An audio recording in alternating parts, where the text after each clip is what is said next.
मुख्य अध्यापक जी और मेरे सारे अध्यापकगण, प्यारे विद्यार्थी, आज मैं आपको शिक्षक दिवस के बारे में कुछ बताना चाहूँ। शिक्षक दिवस क्यों मनाया जाता है? शिक्षक दिवस शिक्षकों को सम्मान देने के लिए मनाया जाता है। इसके लिए किससे इसकी शुरुआत हुई तो आज मैं आपको सब बता रही हूँ। हमारे भारत के जो दूसरे राष्ट्रपति रहे डॉक्टर सर्वपल्ली राधाकृष्णन, आज उनका जन्म दिवस होता है 5 सितंबर 1888 में आंध्र प्रदेश के तिरतुल गांव में उनका जन्म हुआ। वो एक ब्राह्मण परिवार से थे और वो आगे चलकर भारत के बहुत बड़े दर्शन शास्त्र बने। दर्शन शास्त्र में उन्होंने MA की, BA की, बहुत सारी डिग्रियां उन्होंने हासिल की और सिर्फ भारत की यूनिवर्सिटी में ही नहीं, अदर बहुत ज़्यादा बाहर देशों में, विदेशों में भी उन्होंने बहुत ज़्यादा पढ़ाई की। अगर भारत में बात की जाती है कि सबसे ज़्यादा डिग्रियां किसके पास हैं तो पहला नाम आता है डॉक्टर राधाकृष्णन और दूसरा नाम आता है डॉक्टर भीमराव अम्बेडकर का। जब हमारे संविधान सभा बननी थी, जो संविधान बन रहा था उसकी सभा में तो दोनों ही सदस्य मैन रहे थे।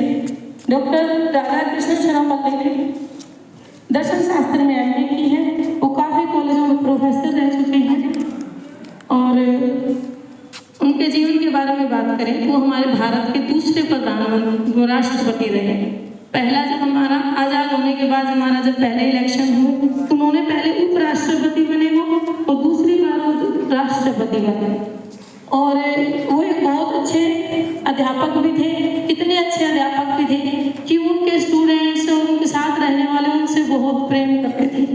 जब वो मद्रास कॉलेज में उन्होंने MA की, मद्रास क्रिश्चियन कॉलेज में उन्होंने MA किया था, उसके बाद वो उसी कॉलेज में अध्यापक के रूप में, प्रोफेसर के रूप में उनको नियुक्त किया गया था। वहाँ से उन्हें फिर दूसरे किसी कॉलेज में निमंत्रण दिया गया कि आप वहाँ जाकर कार्य कीजिए। तो उनके स्टूडेंट्स को इतना प्यार था, जब उनको पता चला कि उनका टीचर यहाँ से जा रहा है तो वो बहुत ज़्यादा रोए उस दिन। लेकिन टीचर तो टीचर होता है, कोई ठहर नहीं सकता, उनको तो जाना था। लेकिन उनको जब रेलवे स्टेशन तक जाना था, उनकी विदाई के लिए पार्टी रखी गई कि सर यहाँ से जा रहे हैं। तो उनके जब पार्टी रखी गई तो उनके स्टूडेंट्स उनसे इतना प्यार करते थे कि उनके लिए पालकी सजाई गई और वो पालकी कॉलेज से लेकर रेलवे स्टेशन तक ना घोड़े लेके गए ना हाथी लेके गए। उनके स्टूडेंट्स खुद उन्हें छोड़ने गए रेलवे स्टेशन तक पालकी में बैठाकर। उनके स्टूडेंट्स उनसे इतना प्यार करते थे। जब वो भारत के राष्ट्रपति बने तो 5 सितंबर 1962 में जब उनके सारे साथीगण और अध्यापक, उनके स्टूडेंट्स उनका जन्म दिवस मनाने के लिए उनके पास गए थे तो उन्होंने कहा कि मैं इसके सख्त खिलाफ हूँ। अगर आप मेरा जो जन्म दिवस मनाना है, अगर मुझे कोई तोहफा देना है तो आप एक काम करिए, मेरे जन्म दिवस को शिक्षक दिवस के रूप में मनाया जाए। ताकि मैं चाहता हूँ जिस तरह से मुझे ये सम्मान मिल रहा, आने वाले समय में जितने लोग भी अध्यापक होंगे, शिक्षक होंगे, उन सभी को ये सम्मान दिया जाए। तो इन्हीं के जन्म दिवस के रूप में हम जो है 5 सितंबर को शिक्षक दिवस मनाते हैं। डॉक्टर सर्वपल्ली राधाकृष्णन, आप डॉक्टर से सोचोगे कि वो डॉक्टर थे, डॉक्टर नहीं थे, इन्होंने PhD किया था। जब PhD कर लेने के बाद हमारे नाम के आगे डॉक्टर की उपाधि हम ले लेते हैं, इसलिए उन्हें डॉक्टर कहा जाता है। इनका नाम था राधाकृष्णन। अब कहोगे मैम सर्वपल्ली क्यों? तो सर्वपल्ली जो है इनके पूर्वजों का गाँव था। इनके पूर्वज जो थे वो सर्वपल्ली गाँव में रहते थे और जब ये उनको छोड़कर तिरतुल गाँव में आए तो उनके पूर्वजों ने सोचा कि हमारा गाँव तो लोग भूल जाएंगे, हम याद रखेंगे, हमारे आने वाली पीढ़ियां तो भूल जाएंगी। इसलिए उन्होंने अपने पिछले गाँव को, सर्वपल्ली गाँव को, अपने सरनेम के नाम से सुना। फिर सरनेम में उन्होंने सोचा कि जितने भी हमारे आने वाले बच्चे होंगे, जो पीढ़ियां होंगी, वो अपने नाम के पीछे सर्वपल्ली जरूर लगाएंगे। तो डॉक्टर की तो इन्हें उपाधि मिली थी, इससे इनका पूरा नाम था डॉक्टर सर्वपल्ली राधाकृष्णन। ये आंध्र प्रदेश के रहने वाले थे और 1962 में ये हमारे दूसरे राष्ट्रपति बने और इन्होंने बहुत विदेशों में जाकर भी बहुत काम किया। दर्शन शास्त्र एक सब्जेक्ट है जो, उसमें इन्होंने बहुत बड़ी बड़ी उपलब्धियां हासिल की।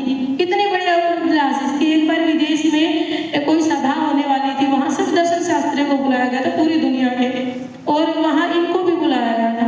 जब ये वहाँ पर गए और इन्होंने बोलना शुरू किया, कहा तो इनको 5 मिनट मिलने वाले थे अपने आप को एक्सप्लेन करने के लिए और कहीं इन्होंने 3 घंटे लगा दिए उस चीज़ को एक्सप्लेन करने में। और भारत दर्शन, भारत के जीवन के बारे में, भारत के लोगों के बारे में, यहाँ की मातृ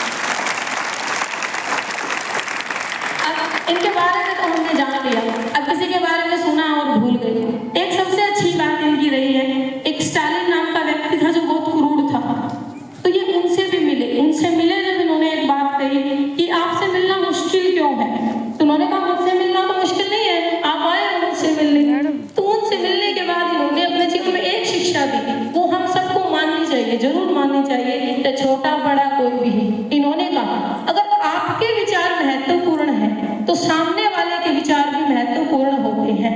आप अपने विचारों को जिस तरह से महत्वता देते हैं, सामने वाले के विचार सुनिए, उन्हें समझिए और उन्हें भी उतना ही महत्व दीजिए। तो इनकी यह शिक्षा हमें जीवन में जरूर माननी चाहिए कि जितनी हमारी चीजें इंपॉर्टेंट हैं, हमारी बातें